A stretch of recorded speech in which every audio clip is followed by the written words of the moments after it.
ఈరోజు మనం ఒక చాలా ఆసక్తికరమైన అంశం గురించి మాట్లాడుకోబోతున్నాం. అవును. అదొక అద్భుతమైన పుస్తకం ఆధారంగా మనం ఈ చర్చ చేస్తున్నాం. ఖచ్చితంగా. అసలు విషయానికొస్తే ఒక్కసారి ఇలా ఊహించుకోండి. మీకొక రూమ్మేట్ ఉన్నారనుకుందాం. Okay, roommate. అవును. ఆ రూమ్మేట్ ఎలా ఉంటారంటే రోజులో 24 గంటలు మీ వెంటే ఉంటారు. పైగా అస్సలు నోరు మూసుకోకుండా మాట్లాడుతూనే ఉంటారు. బాబోయ్, వినడానికే చాలా కష్టంగా ఉందే. అదే కదా. వాళ్ళేమంటారంటే నువ్వేసుకున్న డ్రెస్ అస్సలు బాగోలేదు అని, లేకపోతే రేపు ఆ మీటింగ్లో నువ్వు ఖచ్చితంగా తడబడతావు అని ఇలా నిరంతరం విమర్శిస్తూనే ఉంటారు. మ్మ్. ఇంకా గతం గురించి కూడా గుర్తిస్తుంటారు కదా. అవునవును. 5 ఏళ్ల క్రితం ఆ పెళ్లిలో నువ్వు ఎంత ఫూల్లా ప్రవర్తించావు గుర్తుందా అని పదే పదే అంటుంటారు. నిజంగా అలాంటి మనిషి మీ పక్కనుంటే ఏం చేస్తారు? సింపుల్గా ఇంట్లోంచి బయటికి గెంటేస్తాం, అంతకంటే ఏం చేస్తాం? ఎగ్జాక్ట్లీ. కానీ ఇక్కడసలు సమస్య ఏంటంటే ఆ మాటలన్నీ అంటున్నది బయట ఉన్న వ్యక్తి కాదు. కాదు, మన బుర్రలో నిరంతరం వాగే మన సొంత వాయిస్. అవును. ఈరోజు మనం విశ్లేషిస్తున్న ఈ పుస్తకం సరిగ్గా ఈ అంతర్గత వాయిస్ గురించే మాట్లాడుతుంది.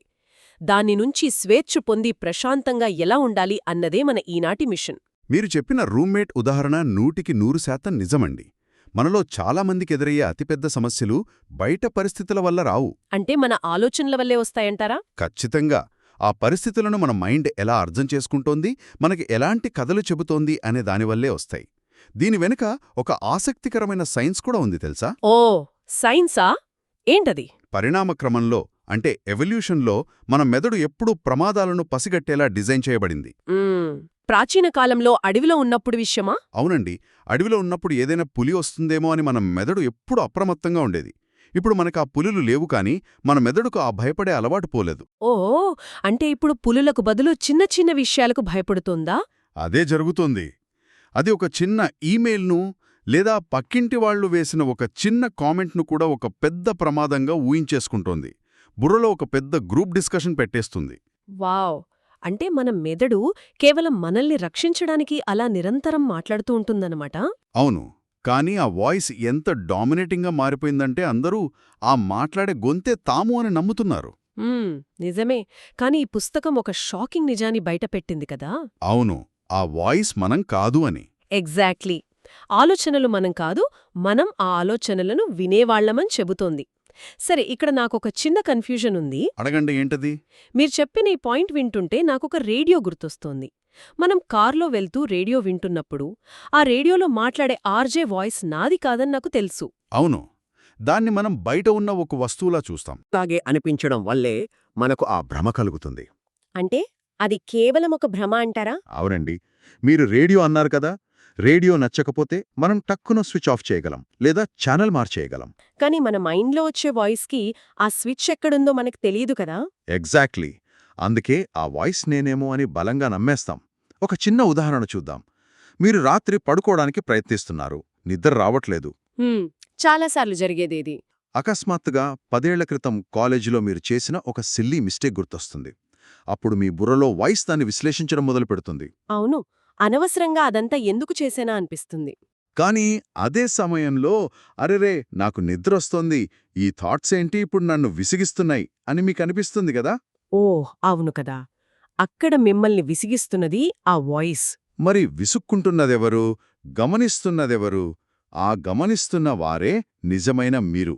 వావ్! ఆ పాయింట్ చాలా కనెక్ట్ అయ్యేలా ఉంది. నిద్రపోతున్నప్పుడు డిస్టర్బ్ చేసే వాయిస్ వేరు, డిస్టర్బ్ అవుతున్న నేను వేరు. అవును, ఆ వాయిస్ కేవలం మీ మెదడులో ఆటోమేటిక్గా ప్లే అవుతున్న ఒక టేప్ రికార్డర్ మాత్రమే. సరే, నేను ఆ వాయిస్ని కాదు అని నాకు అర్థమైంది. నేను కేవలం గమనించే వ్యక్తిని. అలాంటప్పుడు ఆ వాయిస్ నా కంట్రోల్లోనే ఉండాలి కదా? కంట్రోల్ చేయాలనిపిస్తుంది కదా. అవునండి. ఒక చెత్త ఆలోచన రాగానే హే వాయిస్ షడప్ అని చెప్పేసి దాన్ని ఎందుకు ఆపేలేకపోతున్నాం? మనకి నచ్చని ఆలోచనలను కంట్రోల్ చెయ్యాలని చూస్తే తప్పేంటి? తప్పేంటి అంటే మన సైకాలజీ అలా పనిచేయదు కాబట్టి. నియంత్రణ లేదా కంట్రోల్ అనేది మన మైండ్ విషయంలో ఒక పెద్ద భ్రమ అండి. భ్రమ అంటారా? ఎందుకు? ఎందుకంటే మనం దేన్నైతే వద్దనుకుంటామో మెదడు ఖచ్చితంగా దాని గురించే ఆలోచిస్తుంది. సైకాలజీలో దీన్ని ఐరానిక్ రీబౌండ్ ఎఫెక్ట్ అంటారు. ఐరానిక్ రీబౌండ్ ఎఫెక్టా? అంటే ఏంటి? ఇప్పుడు నేను మీకొక చిన్న టాస్క్ ఇస్తాను. రాబోయే 10 సెకండ్ల పాటు మీరొక పింక్ కలర్ ఏనుగు గురించి మాత్రం అస్సలు ఆలోచించకండి. ఏం జరిగింది? ఖచ్చితంగా నా కళ్ల ముందు పింక్ ఏనుగే కనిపిస్తోంది. అదే జరుగుతుంది మరి. మీరొక ఆలోచనతో ఎంత పోరాడితే మెదడు దానికి అంత ప్రాధాన్యత ఇస్తుంది. ఓహో, అంటే నేను వద్దనుకున్న కొద్దీ అది ఎక్కువ వస్తుందన్నమాట. అవును. ఓహో, వీరు దీని గురించి ఇంతలా ఆలోచిస్తున్నారంటే ఇది చాలా ముఖ్యమైన విషయం కాబోలు అని మెదడు ఫీలవుతుంది. ఫీలయ్యి అదే ఆలోచనను మనకు పదే పదే పంపుతుందా? ఖచ్చితంగా. అందుకే ఈ పుస్తకమేం చెబుతుందంటే ఆలోచనలను ఆపడానికి ప్రయత్నించకండి అని. వాటితో పోరాడకండి. మరి ఏం చెయ్యాలి వాటిని?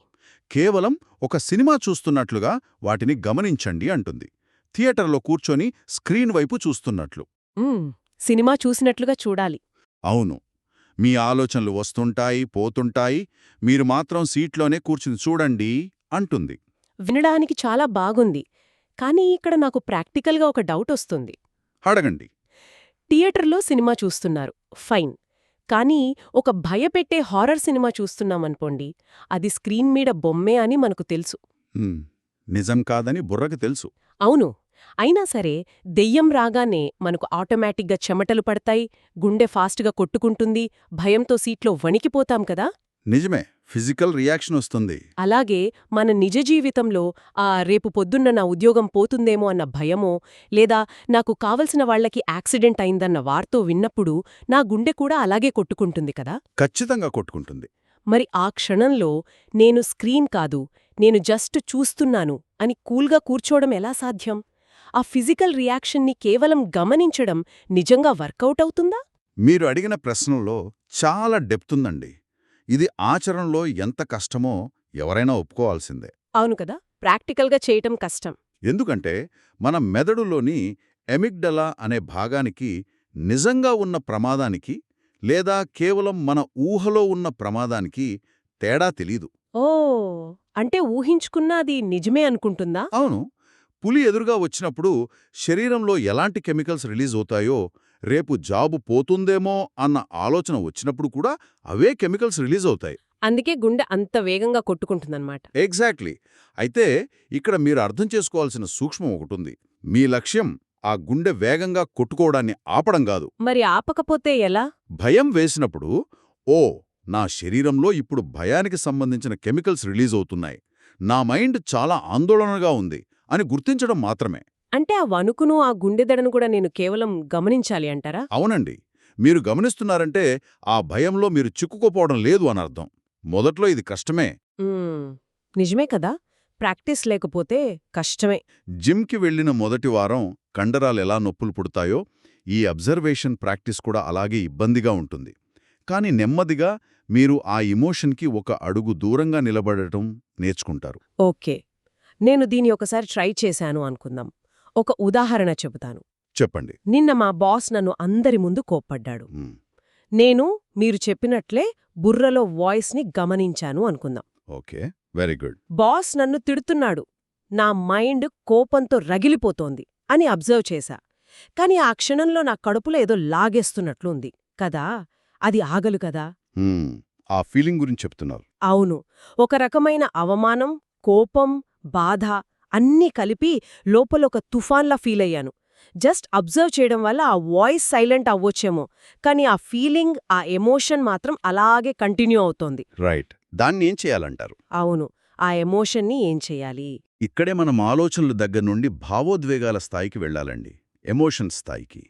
మీరు ఫీలైన ఆ కడుపులో దేవేసినట్టు ఉండటం అనేది ఎమోషన్. ఎమోషన్ అంటే భావోద్వేగం. అసలు ఎమోషన్ అంటేనే ఎనర్జీ ఇన్ మోషన్, అంటే కదులుతున్న శక్తి అని అర్థం. ఈ శక్తి ఎప్పుడూ ఒకే దగ్గర ఆగిపోకూడదు, అది ప్రవహించాలి. ఓహో, ప్రవహించాలా? అవును. మన పుస్తకం దీనికోసం ఒక అద్భుతమైన ఉదాహరణ ఇచ్చింది. మన మనసు ఒక అనంతమైన ఆకాశం లాంటిదనుకుంటే, ఈ ఎమోషన్స్ అన్నీ అందులో వచ్చే మేఘాలు లాంటివి. వావ్, ఆకాశం మరియు మేఘాలు. అవును. కొన్ని మేఘాలు తెల్లగా ప్రశాంతంగా ఉంటాయి, అవి మన సంతోషం, ఆనందం లాంటివి. మరికొన్ని మేఘాలు నల్లగా భయంకరమైన తుఫాను తెచ్చేలా ఉంటాయి. అంటే కోపం, బాధ, అవమానం లాంటివా? కరెక్ట్. కాని మేఘాలు ఆకాశంలో శాశ్వతంగా ఉండవు కదా. అవి వస్తాయి, వర్షిస్తాయి, వెళ్ళిపోతాయి. ఒక తుఫాను మేఘం వచ్చినంత మాత్రాన ఆకాశం పాడైపోదు. అంటే మనం ఆకాశం అంటారా? ఎగ్జాక్ట్లీ. మీరు ఆకాశం. ఆ వస్తున్న నల్ల మేఘం కేవలం ఒక ఎమోషన్ మాత్రమే. మేఘాలు, ఆకాశం వినడానికి చాలా బావుంది. కానీ మనం నిజ జీవితంలో ఆ నల్ల మేఘాన్ని, ఆ తుఫానును ఫేస్ చేయడానికి భయపడతాం కదా? మ్మ్. బాధను ఫేస్ చేయడానికి భయపడతాం, నిజమే. ఆ పెయిన్ని ఫీల్ అవ్వడం ఇష్టం లేక దాన్ని ఎక్కడో లోపల దాచేస్తాం. అదెలా ఉంటుందంటే నాకు మరో ఉదాహరణ గుర్తొస్తోంది. చెప్పండి, అదేంటో వింటాను. ఒక నదికి అడ్డంగా పెద్ద డ్యాం కట్టినట్లు ఉంటుంది కదా? నది ప్రవాహాన్ని ఆపితే ఆ నీళ్లన్నీ వెనక్కి తన్ని అక్కడే నిలిచిపోతాయి. ఖచ్చితంగా డ్యాంలో నీళ్లు నిలిచిపోతాయి. మన బాధను కూడా అలాగే లోపల దాచేస్తే అది నిలిచిపోయి కుళ్ళిపోతుందేమో నా డౌట్. డ్యాం కట్టి ఆ ఎమోషన్ని ఆపేస్తే మనం ఎప్పటికీ ఆ బాధ నుండి బయటపడలేమేమో కదా? ఎంత అద్భుతమైన అనాలజీ వాడారంటే మీరు. ఖచ్చితంగా డ్యామ్ కట్టినట్లే అండి. మనం ఒక బాధను లేదా అవమానాన్ని ఫీల్ అవ్వడానికి ఇష్టపడక దాన్ని మనసులో ఎక్కడో ఒక మూల అణచివేస్తాం. దాచేస్తాం. అవును. డ్యామ్ కట్టి నీళ్లను ఆపితే ఆ డ్యామ్ గోడల మీద నీటి ఒత్తిడి ఎంత పెరుగుతుందో ఊహించండి. సంవత్సరాల తరబడి ఆ కోపాన్ని, బాధను లోపల దాచుకుని ఏదో ఒకరోజు అది బ్లాస్ట్ అవుతుందా? అవును. మీ పిల్లలు పాలు వలకబోశారనో, ట్రాఫిక్లో ఎవరో హారన్ కొట్టారనో, చిన్న విషయానికి విపరీతంగా అరిచేస్తారు. ఓ, ఆ చిన్న విషయానికి అంత కోపమెందుకొచ్చిందో మనకే అర్థం కాదప్పుడు. అదే కదా. నిజానికక్కడ జరిగిందేంటంటే మీ డ్యామ్ బద్దలైపోయింది. మీరు ఎప్పట్నుంచో దాచుకున్న ఎనర్జీ అంతా ఒకేసారి బయటికొచ్చేసింది. అందుకే బాధను అణచివేయకూడదు. అంటే ఆ డ్యాం గేట్లెత్తేయాలి అంటారా? ఖచ్చితంగా ఎత్తేయాలి. ఆ ఎమోషనల్ ఎనర్జీని మీ గుండా ప్రవహించి వెళ్ళిపోనివ్వాలి. ఆ క్షణంలో అది కష్టంగా ఉండొచ్చు, ఏడుపు రావచ్చు, రానివ్వండి. ఏడ్చేయమంటారా? అవును.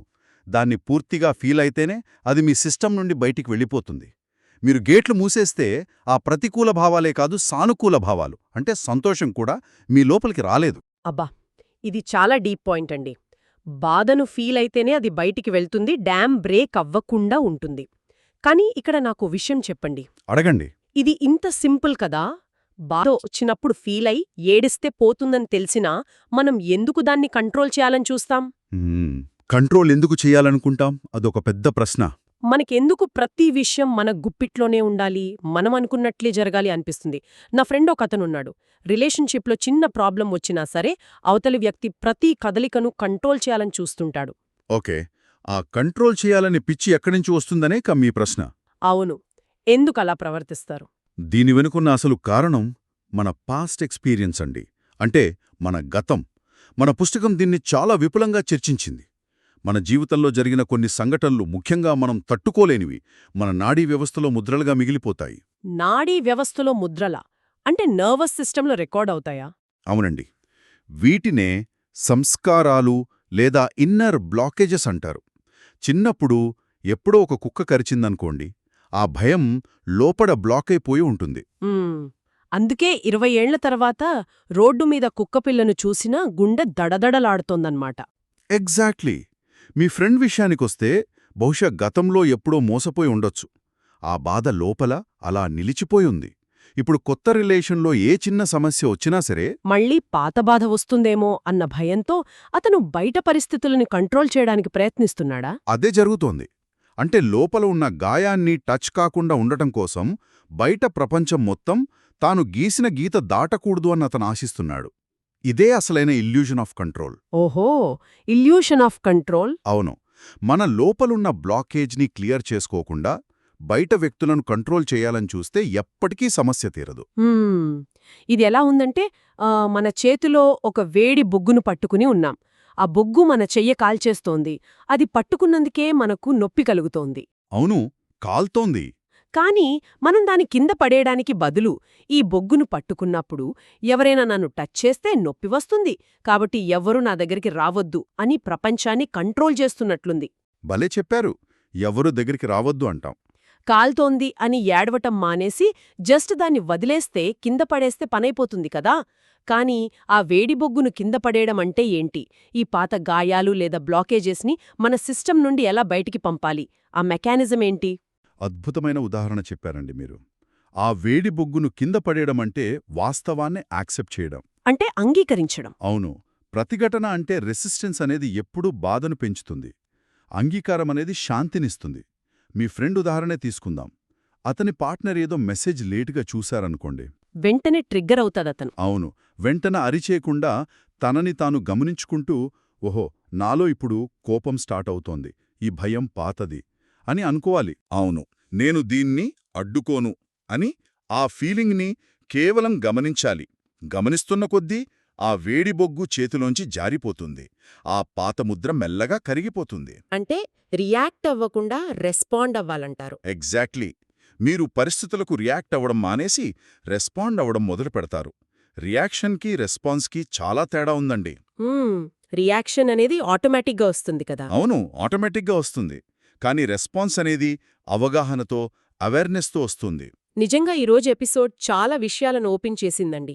ఫైనల్గా మనం నేర్చుకున్నదేంటంటే, మన బుర్రలో వినిపించే వాయిస్ మనం కాదు, ఆ ఆలోచనలను చూస్తున్న వాళ్ళం మనం. అవును, మనం కేవలం ఒక సాక్షిలాంటి వాళ్ళం.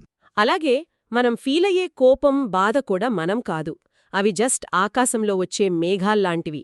వాటిని వదిలేయాలి, ప్రవహించనివ్వాలి. ఖచ్చితంగా. మేఘాల్ని ఆపలేం కదా.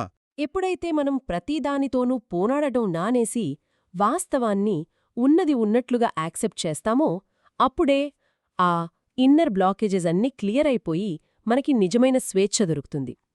కంట్రోల్ చేయాలనే టెన్షన్ నుండి బయటపడతాం.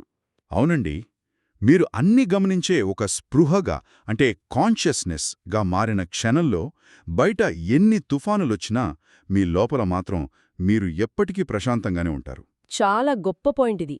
అయితే ఇదంతా కేవలం విని వదిలేయడానికి కాదు గదా. మీరు ఈ డీప్ డైవ్ ఆపేసిన తర్వాత ఒక చిన్న ప్రయోగం చేయండి. అవును, వినడం వేరు, ప్రాక్టీస్ చేయడం వేరు. నెక్స్ట్ టైం మీరు ట్రాఫిక్లో ఇరుక్కున్నప్పుడు, మీ పక్క నుంచి ఎవరో రాంగ్ రూట్లో కట్ చేసినప్పుడు, మీ మైండ్లో వెంటనే ఒక వాయిస్ స్టార్ట్ అవుతుంది. వీడికి సెన్స్ ఉందా, ఎలా డ్రైవ్ చేస్తున్నాడు అని కోపం తన్నుకొస్తుంది. అప్పుడే గదా ఆ వాయిస్కి పని దొరికేది. అవును, అప్పుడు ఒక్క 10 సెకండ్ల పాటు పాజ్ ఇవ్వండి. ఏమీ అనుకుండా మీలో కలుగుతున్న ఆ కోపాన్ని, ఆ హార్ట్బీట్ పెరగడాన్ని కేవలం ఒక ప్రేక్షకుడిలా గమనించండి. ఖచ్చితంగా ఇది ట్రై చేసి చూడాలి. మీరు ఆ వాయిస్కి స్పందించనప్పుడు ఆ కోపం ఎంత ఫాస్ట్గా కూలవుతుందో మీరే ఆశ్చర్యపోతారు. ఆ క్షణమే మీ చేతిలో రిమోట్ ఉన్నట్లు మీకు అర్థమవుతుంది. ఇది ఖచ్చితంగా ప్రాక్టీస్ చేయాల్సిన అద్భుతమైన టెక్నిక్. అప్పుడే మనకర్థమవుతుంది, శాంతి అనేది బయట ఎక్కడ్నుంచో రాదు, మన లోపలే మనం దానికి స్థానమివ్వాలని. నిజమేనండి. అయితే ముగించే ముందు ఒక ప్రశ్న నా మెదడును తొలుస్తూనే ఉంది. ఏంటది? మనం ఆలోచనలు కాదు, మనం భావోద్వేగాలు కాదు, మనం కేవలం నిశ్శబ్దంగా గమనించే ఒక సాక్షి మాత్రమే అని అనుకుంటే, మరి రేపు పొద్దున నేను ఆఫీస్లో ఒక ప్రాజెక్ట్కి ప్లాన్ వేయాలన్నా, జీవితంలో ఒక లక్ష్యాన్ని నిర్దేశించుకోవాలన్నా ఆ పని చేస్తున్నదెవరు? ఇది చాలా లోతైన ప్రశ్న. కష్టమైన నిర్ణయాలు తీసుకోవాలన్నా ఆ లోపలున్న సాక్షి కేవలం అలా ఒక మూల కూర్చుని చూస్తూ మాత్రమే ఉంటుందా? లేక మనల్ని సరైన దారిలో నడిపించే ఇంకేదైనా అదృశ్య శక్తి ఉందా? మనం మైండ్ కాదు అనుకున్నప్పుడు మనం భవిష్యత్తును డిజైన్ చేస్తున్నదెవరు? ఇది నిజంగా ఆలోచించాల్సిన విషయమే. దీన్ని గురించి ఆలోచిస్తే నిజంగా మైండ్ బ్లాక్ అవుతుంది. బహుశా మీ బుర్రలోనే ఆ వాయిస్ ఇప్పుడు దీనికి కూడా ఆన్సర్ వెతకడం మొదలుపెట్టుండొచ్చు. కాని గుర్తుంచుకోండి, ఇప్పుడు ఆ వాయిస్ని వింటున్నది ఎవరో అన్నది మీకు తెలుసు. రేపు మరో అద్భుతమైన డీప్ డైవ్తో మళ్ళీ కలుద్దాం.